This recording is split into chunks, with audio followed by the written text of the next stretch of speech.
जय स्वामीनारायण विद्यार्थी मित्रों, श्री स्वामीनारायण गुरुकुल राजकोट संस्थान अंतर्गत SGIS ऑनलाइन गुरुकुल में आप सौ विद्यार्थी मित्रों फरीथी स्वागत है। अगाउना विडियोनी अंदर आपणे परावर्तन, एना प्रकारों, अरीसा अने एना प्रकारों विषे शीखी गया। खास करीने आपणे समतल अरीसा द्वारा प्रतिबिंबनुं जे निरूपण थाय छे ए निरूपण अने तेनी लाक्षणिकताओ शीखी गया। त्यार पछी आपणे गोलीय अरीसाना विविध पदों शीखाता। आजे आ गोलीय अरीसा द्वारा वस्तुनुं प्रतिबिंब कई रीते रचाय छे ए समजवा माटे आपणे केटलीक किरण आकृतिओ जोवानी छे। अहींया तमारी सामे मैं अंतरगोळ अरीसो दोरेलो छे। अहींया पाछळ तरफ आपणे एने अपारदर्शक सपाटी करी दईए एटले आपणने ख्याल आवशे के एनी परावर्तक सपाटी अंदरनी तरफ छे। हवे अंतरगोळ अरीसा द्वारा कोईपण वस्तुनुं प्रतिबिंब कई रीते रचाय छे ए समजवा माटे आपणे किरण आकृतिओ दोरवी पड़े। चार अलग अलग प्रकारना किरणों आपणे लेवाना छे। पहेलुं किरण आपणे लेशुं मुख्य अक्षने समांतर। हवे मुख्य अक्षने समांतर किरण ज्यारे आमां आपात थाय त्यारे ए कई रीते परावर्तन पामशे एनो आपणे ख्याल मेळवीए।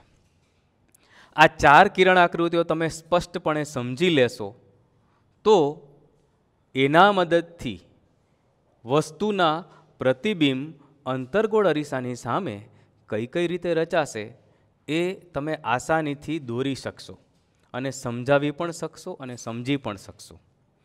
तो आपणे अत्यारे अलग अलग प्रकारनी किरण आकृतिओ लेवानी छे। एमां सौथी पहेલું आपणे लेशुं मुख्य अक्षने समांतर किरण।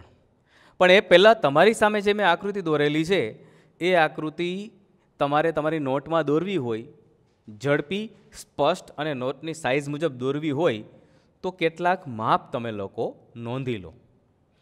सौ प्रथम शुं करवानुं तो के नोटनुं पेज होय ए पेजमां ज्यां आपणे आकृति दोरवानी छे त्यां बरोबर वच्चे एक आड़ी लाइन करवानी। आ आड़ी लाइन एटले काल्पनिक रेखा मुख्य अक्ष कहेवाय छे।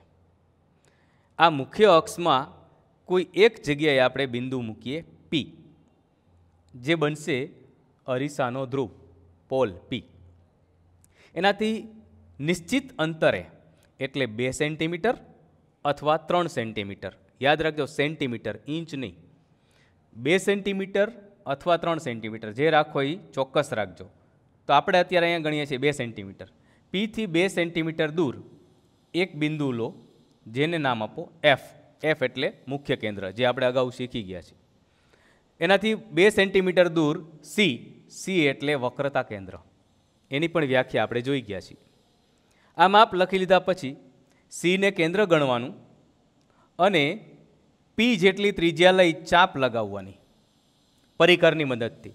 तमारी पासे परिकर हशे ज, ए परिकरनी जे अणी छे ए C उपर राखवानी अने पेन्सिल ने P उपर राखी चाप लगाववानी। 3 लाइन ऊपर 3 लाइन नीचे जो લીટીવાળી नोट होय तो, नहींतर 2 सेंटीमीटर ऊपर सुधी जवानुं, 2 सेंटीमीटर नीचे सुधी, एटले आपणने एक सरस मजानी आकृति मळी जशे। अने ए दर्पणमुख जे बनशे एने नाम आपवानुं MM'। तो आ रीते आखी आकृति तैयार थई गया पछी आपणे एनी अंदर किरणोने आपात करीशुं अने एनुं परावर्तन क्यां थाय छे ए जोईशुं। तमारी सामे अहींया मैं एक अंतरगोळ अरीसो दोरेलो छे। हवे आ मुख्य अक्ष छे। धारो के आपणे मुख्य अक्षने समांतरे कोई एक किरण एनी उपर आपणे आपात करीए। आ किरण आकृति दोरी पण लेजो अने समजजो पण खरा।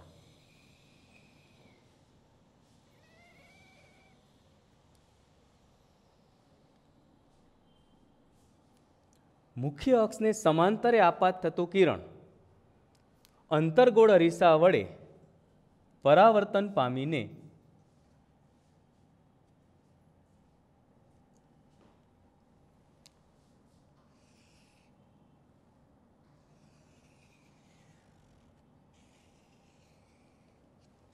मुख्य केंद्र F मांथी पसार थशे।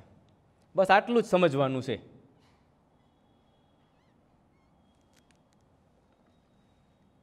અને લખાણ પણ એટલું જ આમાં લખવાનું છે। આકૃતિ જ્યારે દોરો ત્યારે આપણે એટલું યાદ રાખવાનું કે મુખ્ય અક્ષને સમાંતર આપાત કિરણ આપાત થાય ત્યારે પરાવર્તન પામીને એ કિરણ ક્યાંથી પસાર થશે? તો એમ કહેવાય કે મુખ્ય કેન્દ્રમાંથી પસાર થાય. તો આમ આ થયું તમારું આપાત કિરણ અને આ થયું તમારું પરાવર્તન કિરણ. બે જ વસ્તુ, આટલું જ યાદ રાખવાનું છે તમારે.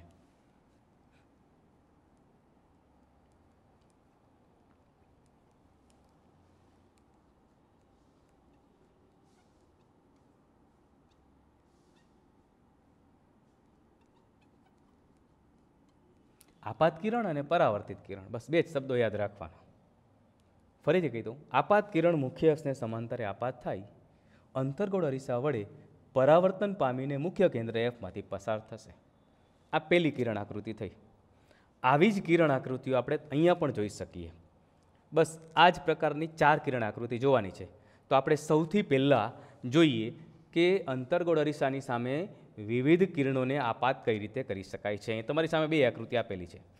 બંને અંતર્ગોળ અરીસાની અંદર પી એનો ધ્રુવ છે અને એમ ડેશ એનું દર્પણમુખ છે અને મુખ્ય અક્ષ દોરેલી છે વચ્ચે, બરોબર જે બ્લુ લાઇન છે એ. હવે જોજો, આપણે અહીંયા મુખ્ય અક્ષને સમાંતરે કિરણ આપાત કરીએ, જે અહીંયા દોર્યું એ જ આપણે આમાં જોઈએ. તો મુખ્ય અક્ષને સમાંતરે આપાત થતું કિરણ અરીસા વડે પરાવર્તન પામીને એફમાંથી પસાર થશે.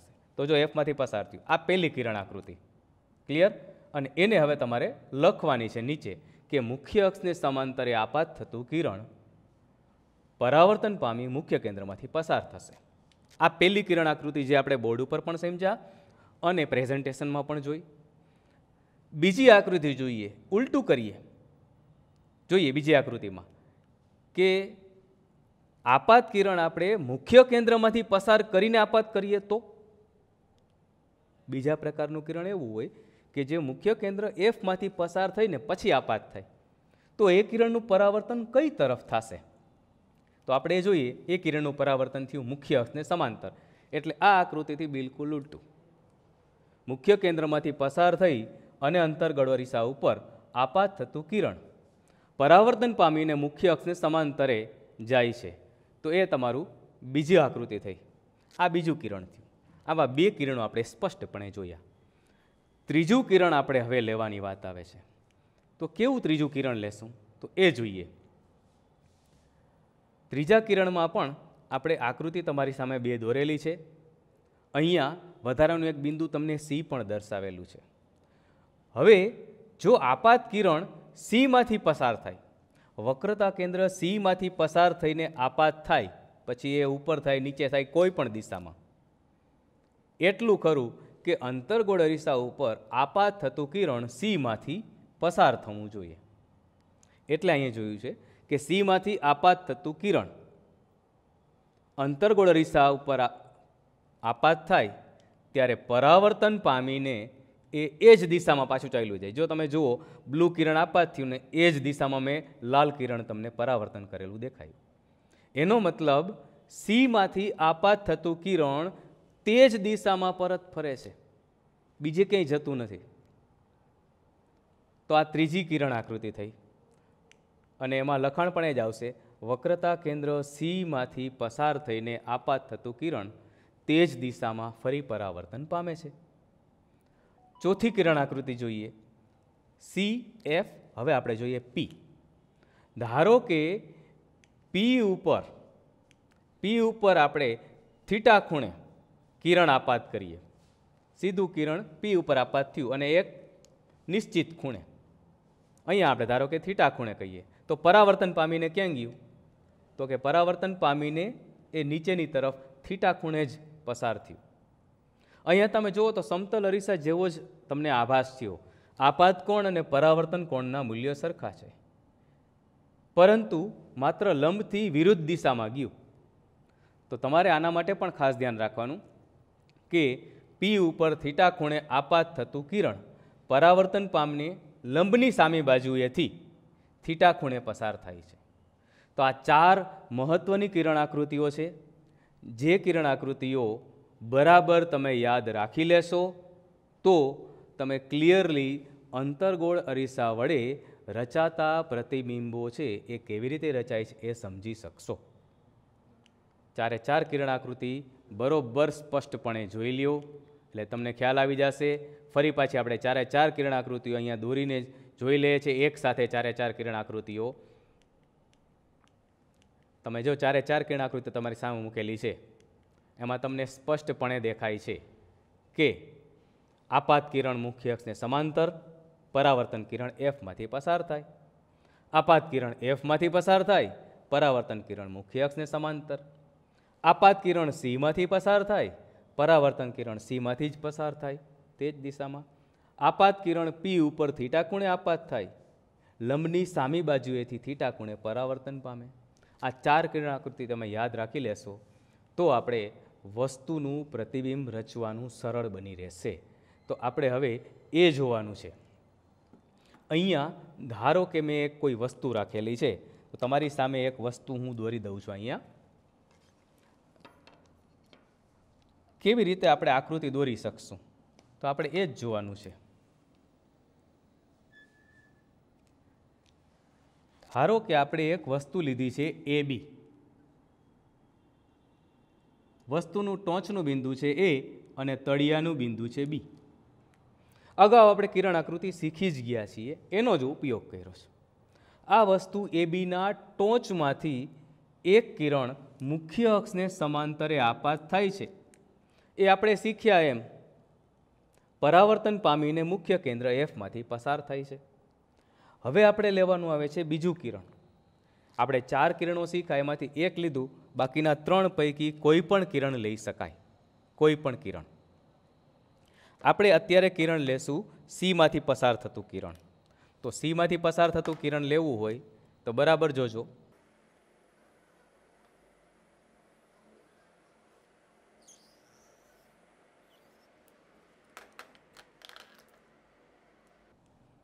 અહીંયા તમે જોઈ શકશો કે સીમાંથી આપાત પસાર થઈને આપાત થતું કિરણ અરીસા ઉપર જ્યાં આપાત થાય છે ત્યારે પરત એ જ દિશામાં પરાવર્તન પામે છે. આમ હવે તમે જોઈ શકશો પરાવર્તન પામતા બંને કિરણો એકબીજાને જ્યાં ટચ થાય ત્યાં પ્રતિબિંબ રચાશે. કોનું પ્રતિબિંબ રચાશે? કિરણો ક્યાંથી નીકળ્યા છે? એમાંથી. તો એનું પ્રતિબિંબ રચાશે. આપણે એને કહેશું એ ડેશ. આમ એમાંથી આપાત થયેલા બંને કિરણો પરાવર્તન પામીને જ્યાં કેન્દ્રિત થશે ત્યાં પ્રતિબિંબ રચાશે એ ડેશ. હવે ત્યાંથી માત્ર આપણે લંબ દોરવાનો છે. મુખ્ય અક્ષ ઉપર આપણે લંબ દોરશું.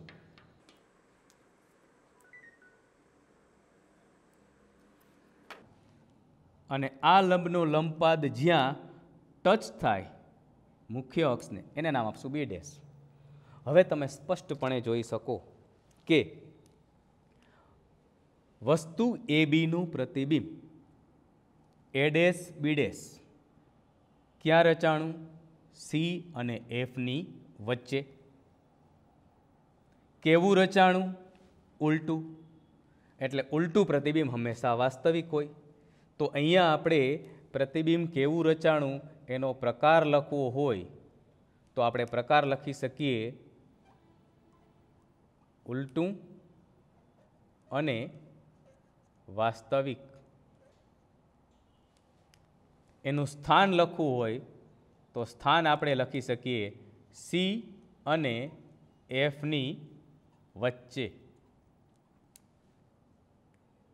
આપણે એ પ્રતિબિંબ છે એ કેવું રચાણું એને કહેવાય છે પરિમાણ.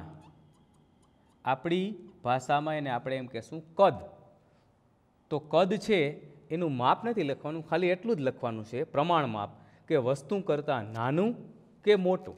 અહીંયા તમે સ્પષ્ટપણે જોઈ શકશો કે વસ્તુ કરતાં નાનું પ્રતિબિંબ રચાણું.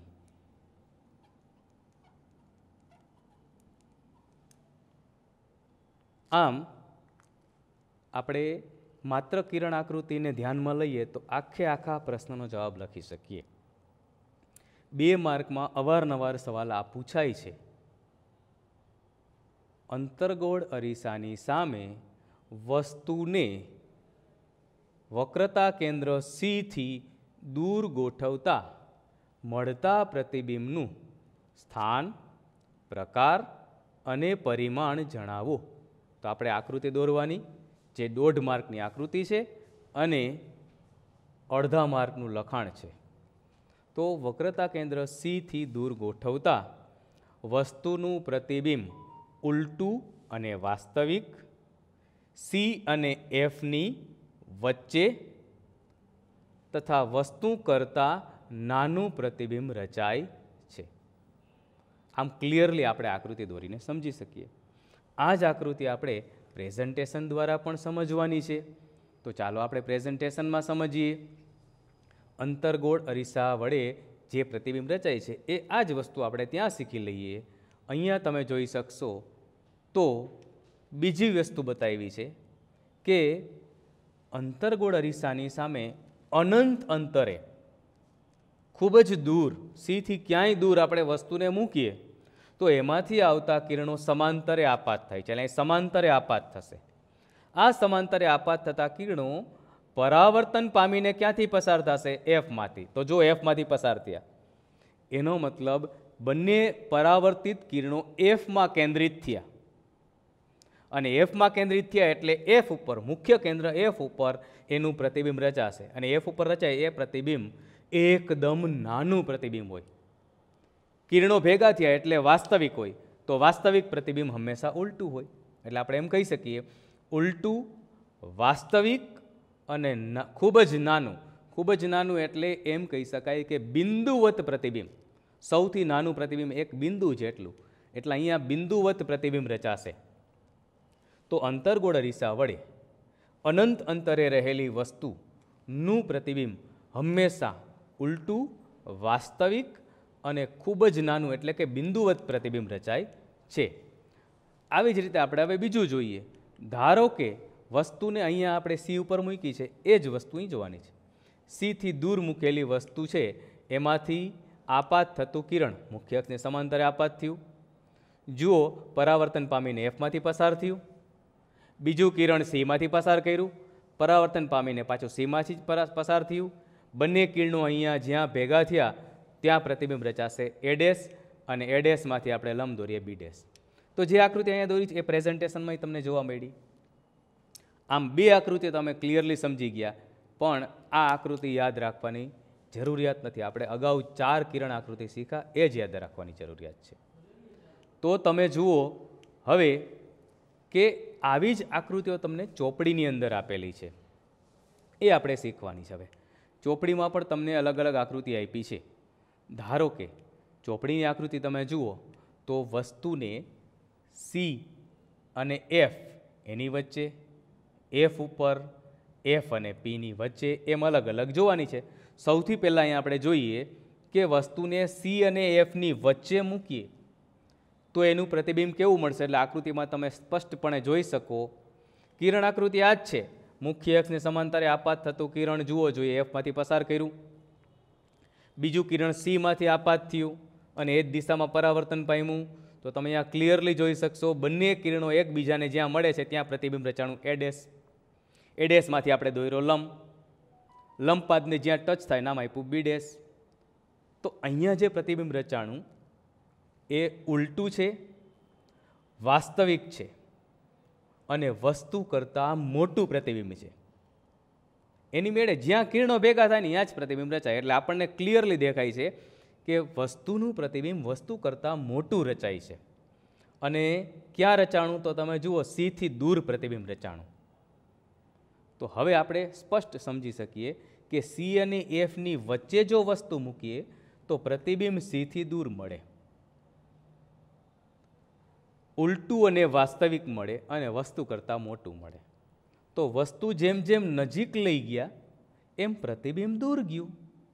પ્રતિબિંબ જેમ દૂર ગયું એમ પ્રતિબિંબનું કદ વધ્યું. તો આ વસ્તુ આપણે આમાં જોવાની છે. હવે બીજી આકૃતિ જોઈએ આપણે.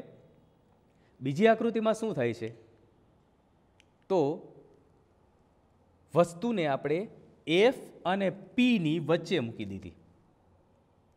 એફ અને પીની વચ્ચે મૂકી દઈએ ત્યારે એમાંથી આપાત થતા કિરણાની જેમ જ લેવાના. તો તમે એમાં પણ જોઈ શકશો કે એફ અને પીની વચ્ચે મૂકતા વસ્તુનું પ્રતિબિંબ આભાસી મળે છે. જુઓ તો એમાં તમે પરાવર્તન કિરણ છે એ ક્યાંય એકબીજાને આગળ જતાં ટચ નહીં થાય, જેમ જેમ દૂર જાય જેમ છૂટા પડે છે. એનો મતલબ હવે એ કિરણો ભેગા થશે નહીં. કિરણો ભેગા નહીં થાય તો વાસ્તવિક પ્રતિબિંબ રચાશે નહીં. હવે એ કિરણોને ઉલટા પાછળ તરફ લંબાવ્યા, એટલે પાછળ લંબાવ્યા ત્યારે જુઓ તો અરીસાની પાછળ ભેગા થતા હોય એવો આભાસ થાય છે. તો જ્યાં ભેગા થતા હોય એ જગ્યાએ પ્રતિબિંબ રચાશે એ ડેશ. ત્યાંથી લંબ દોરો. લંબ ક્યાં દોરવાનો? મુખ્ય અક્ષ ઉપર. તો મુખ્ય અક્ષ ઉપર દોરેલો લંબ એનો લંબપાદ એને નામ આપો બી ડેશ. એટલે તમને હવે સ્પષ્ટ મળશે કે અહીંયા વસ્તુનું ચત્તુ પ્રતિબિંબ મળે છે અને ચત્તુ પ્રતિબિંબ હંમેશા આભાસી હોય. તો અહીંયા આપણે સ્પષ્ટપણે એવું લખી શકીએ કે અંતર્ગોળ અરીસાના મુખ્ય કેન્દ્ર એફ અને ધ્રુવ પીની વચ્ચે વસ્તુને ગોઠવતા તેનું આભાસી, ચત્તુ અને વસ્તુ કરતાં મોટું પ્રતિબિંબ અરીસાની પાછળ રચાય છે.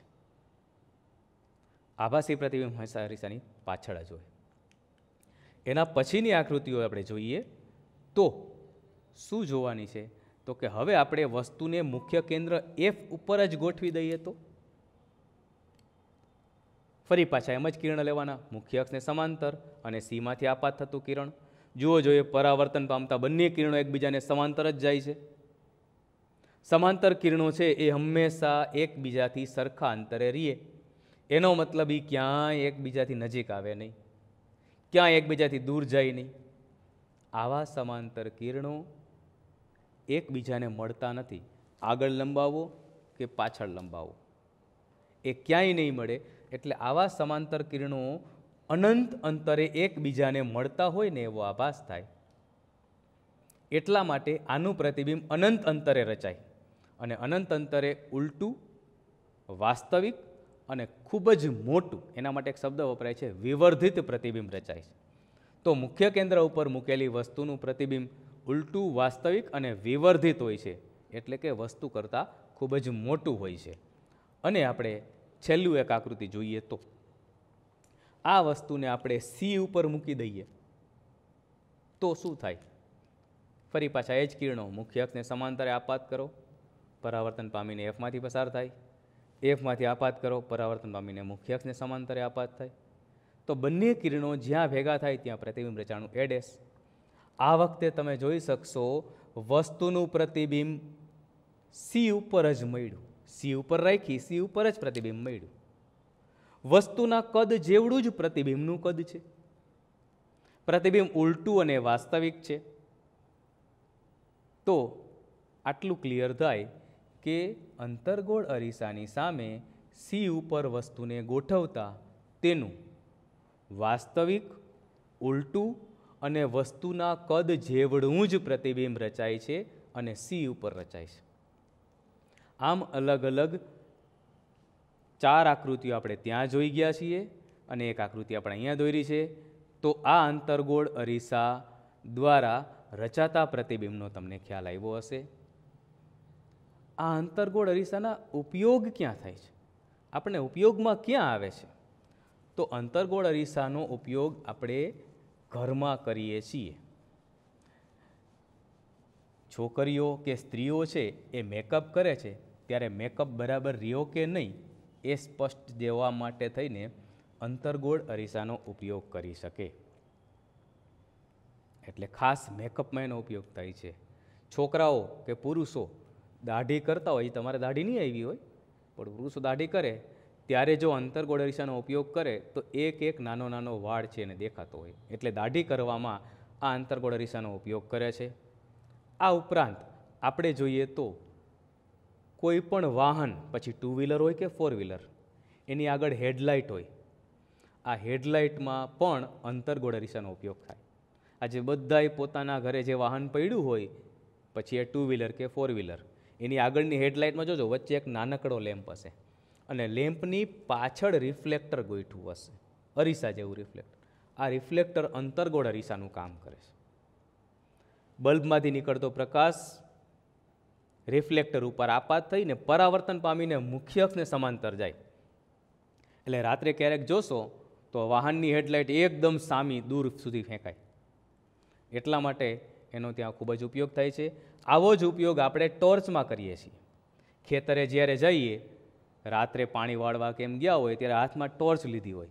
આ ટોર્ચમાં પણ નાનકડો એક બલ્બ હોય અને પાછળ મોટું રિફ્લેક્ટર હોય, અને ટોર્ચને કારણે આપણે દૂર સુધી પ્રકાશ એનો ફેલાવી શકીએ. તો ત્યાં પણ અંતર્ગોળ અરીસાનો ઉપયોગ થાય છે. ઘરમાં પણ નાની મોટી ટોર્ચ હોય એનો ઉપયોગ, અંતર્ગોળ અરીસાનો ઉપયોગ એમાં થાય છે. અને આ સિવાય દાંતનો દુખાવો હોય કે દાંતમાં સડો થઈ ગયો હોય ત્યારે આપણે દાંતના ડૉક્ટર પાસે જઈએ એટલે એ મોઢું ખોલાવીને અંદર એક હળીઓ નાખે છે.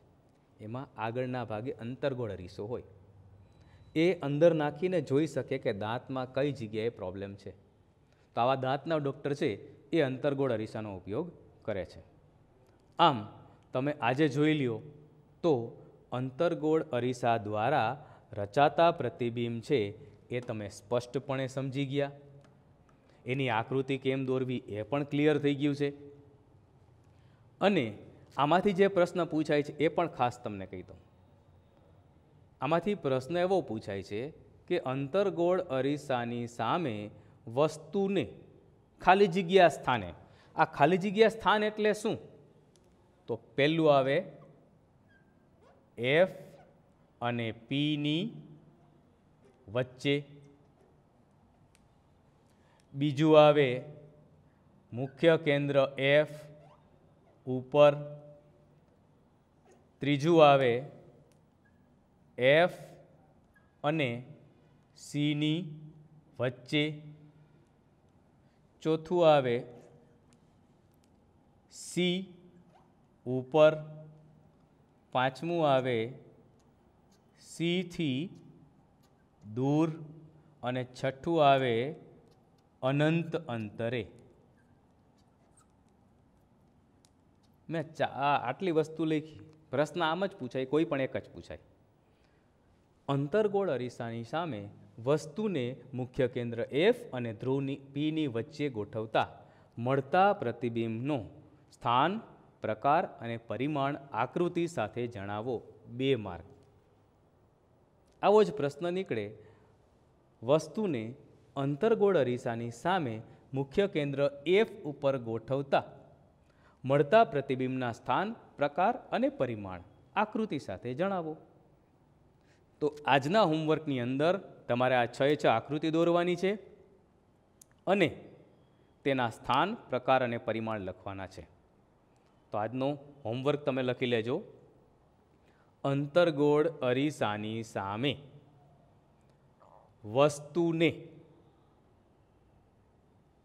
પહેલું મુખ્ય કેન્દ્ર એફ અને ધ્રુવ પીની વચ્ચે, અલ્પવિરામ. બીજું મુખ્ય કેન્દ્ર એફ ઉપર, અલ્પવિરામ.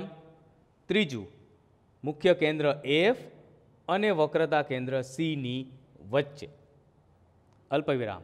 ચોથું વક્રતા કેન્દ્ર સી ઉપર, પાંચમું અલ્પવિરામ. પાંચમું વક્રતા કેન્દ્ર સીથી દૂર અને અનંત અંતરે ગોઠવતા મળતા પ્રતિબિંબના સ્થાન, પ્રકાર અને પરિમાણ આકૃતિ સાથે જણાવો. તો આ તમારું આજનું હોમવર્ક છે. આશા રાખું છું અંતર્ગોળ અરીસા દ્વારા વસ્તુના પ્રતિબિંબ કઈ રીતે રચાય એ તમે ક્લિયરલી સમજ્યા હશો. આમ છતાં હજુ આ પ્રેક્ટિસ કરવાની છે. તમારે પ્રેક્ટિસ કરશો તો વધારે સારી રીતે આવડી જશે. અને જો આજનો આ વિડીયો તમને ગમ્યો હોય તો લાઈક કરજો, શેર કરજો, અને હજુ તમે ચેનલ સબસ્ક્રાઈબ ના કરી હોય તો સબસ્ક્રાઈબ કરી દેજો.